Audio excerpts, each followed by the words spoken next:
घूसखोर पंडित मौलाना क्यों नहीं? दोस्तों, सवाल सीधा है और जायज भी है।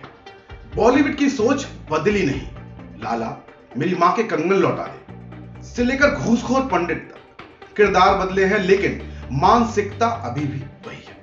कुछ गिनी चुनी फिल्में अपवाद हो सकती हैं, मगर सच्चाई यह है कि अभी भी ज्यादातर कंटेंट एक ही दिशा में वार करता है, क्योंकि घूसखोर पंडित का विरोध यूं ही नहीं हो रहा।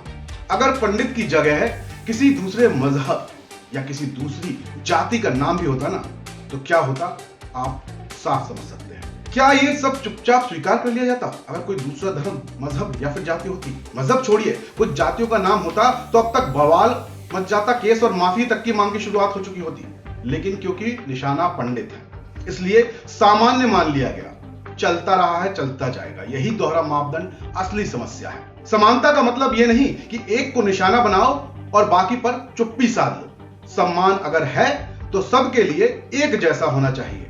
मनोज बाजपेयी की जो आने वाली फिल्म है या फिर सीरीज है घूसखोर पंडित के नाम पर, उसके टीजर रिलीज होते ही ये पूरा विवादों का पिटारा खोल दिया गया। ब्राह्मण समाज ने फिल्म के शीर्षक को लेकर अपनी गरिमा के खिलाफ आवाज उठाई है। दरभंगा से लेकर दिल्ली तक विरोध प्रदर्शन लगातार हो रहे हैं। अब सवाल वही, क्या नेटफ्लिक्स को यह फिल्म हटानी पड़ेगी?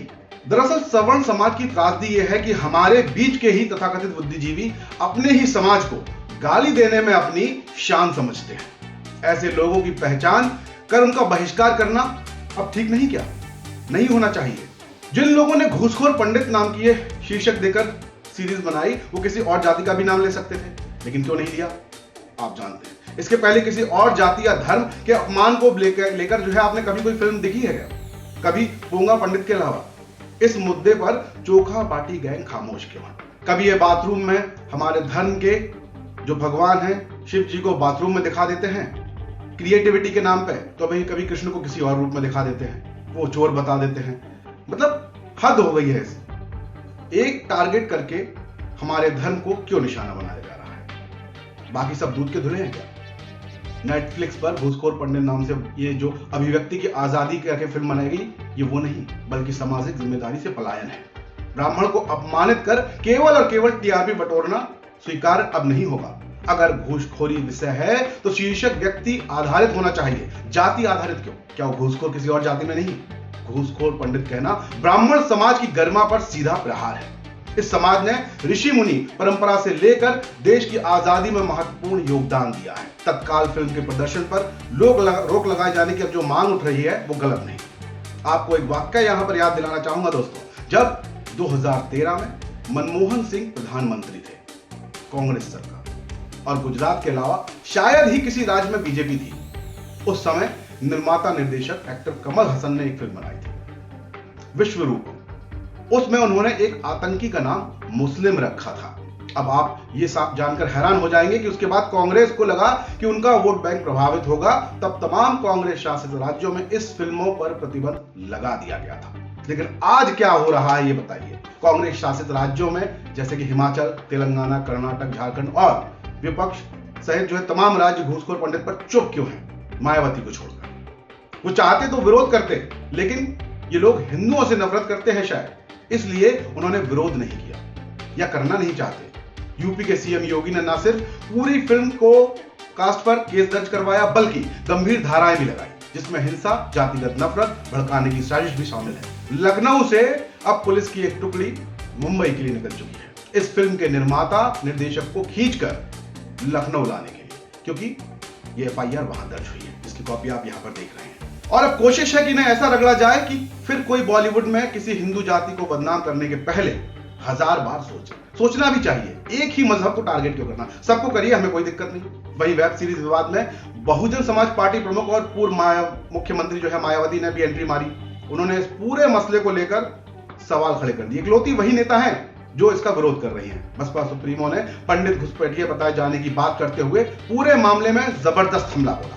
उन्होंने साफ कहा कि ब्राह्मण समाज की देश में अपमान और अनादर किए जाने की बात कही है। वहीं एक बात यह समझ नहीं आती कि एक तरफ देश में यूजीसी को लेकर सवर्ण समाज में नाराजगी है, वहीं घूसखोर पंडित जैसे आपत्तिजनक नाम से लेकर वेब सीरीज बनाई जा रही हैं। अब उनकी जो निर्देशक है नीरज पांडे और जेएनयू की जो एक छात्र संघ अध्यक्ष है, जो लगातार वीडियो वायरल हो रहा है अदिति मिश्रा का, आपने देखा होगा, वो आखिर किस बुला से हाथ में कोई बताएगा? वो लगातार कह रही है ब्राह्मण भारत छोड़ो। ब्राह्मण भारत क्यों छोड़े बनारस वाली मिश्राइन जी, ये बताइए। पंडिताइन तो आप भी है, ब्राह्मण भारत छोड़ो कौन देश से आ रही हैं आप दीदी? थोड़ी नाम भी बताइए। इसी देश में है ना वाजपेयी पांडे भैया घूसखोर ब्राह्मण जो है एक फिल्म बना दिए तो आपको जरा बल मिल गया। दूसरी तरफ दीदी ब्राह्मणों को देश से निकाल रही हैं।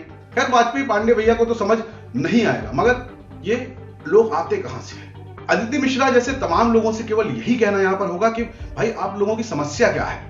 आप जातिगत आधारित नैरेटिव क्यों कर रहे हैं? इसे सीधा नैरेटिव नहीं कहेंगे तो क्या कहेंगे? कि फिल्म बनती है तो घूसखोर पंडित, हवस का पुजारी, गुनाहों का देवता, पोंगा पंडित, मक्खी चूस बनिया, जालिम राजा। कभी किसी और धर्म या जाति के लिए इस तरह के शब्द सुने हैं आपने? भाई इन लोगों का नाम तो कोई सोचिए इस तरह से ले भी नहीं सकता माइक पर, क्योंकि लगता है हमारे देश में सारा लोकतंत्र सिर्फ और सिर्फ सवर्णों पर कटाक्ष करने के लिए है। हम तो यूजीसी के खिलाफ भी आवाज उठाते हैं तो शांति से, कोई दंगा या पंगा नहीं होता। लेकिन यही अगर दूसरे धर्मों या जाति के लिए हो तो देश में बवाल खड़ा हो जाए। देखते देखते मिनटों में धाराएं बदल जाएं। लेकिन अब वक्त आ गया है कि बरसों से बने हुए इस नैरेटिव को खत्म किया जाए, साथ में मिलकर। आप भी आइए, हम भी आइए, किसी एक धर्म समाज की बात नहीं। आप लालची बनिया, घूसखोर पंडित या अत्याचारी ठाकुर वाले पैतरे नहीं चलेंगे। घूसखोर पंडित के विरोध में ब्राह्मण समाज का आक्रोश अब साफ दिख रहा है। इसके खिलाफ हम सबको आवाज उठानी होगी और जरूरी भी है। क्या आपको जरूरी नहीं लगता? क्योंकि उनकी मानसिकता लगता नहीं कि बदलेगी। हमें अपना तरीका जरूर बदलना होगा। कम से कम हम कुछ नहीं कर सकते तो आवाज तो उठा सकते हैं, कह तो सकते हैं कि आप जातिगत आधारित देश की रचना करना क्यों चाहते हैं। अगर हमें विश्व गुरु बनना है, हम किसी पार्टी विशेष के लिए काम कर सकते हैं, सब कुछ हो सकता है, लेकिन जाति के आधार पर लोगों को तो नहीं बांट सकते ना। ये कैसे कह सकते हैं कि गुप्ता की जाति में कंजूस लोग मिलेंगे? ये कैसे कह सकते हैं पंडित जो है घूसखोर होगा? बताइए। सारी चीजें सवर्णों पे आके क्यों रुकती है? क्योंकि किसी भी मां के पेट से कोई भी अपराधी जन्म नहीं लेता। किसी अपराधी की मां की कोख अलग नहीं होती। वो आता है इसी समाज में और इसी समाज को देखकर जहां पर पलता बढ़ता है, जो सीखता है वो करता है। अब हमको सोचना होगा कि हमको किस तरह के देश की और किस तरह के भविष्य की रचना करनी है। बाकी आप कमेंट बॉक्स में जरूर लिखें अगर आपने घूसखोर पंडित या फिर पोंगा पंडित के अलावा किसी और धर्म के बारे में ऐसे शब्द सुने हो तो। जय हिंद, जय भारत।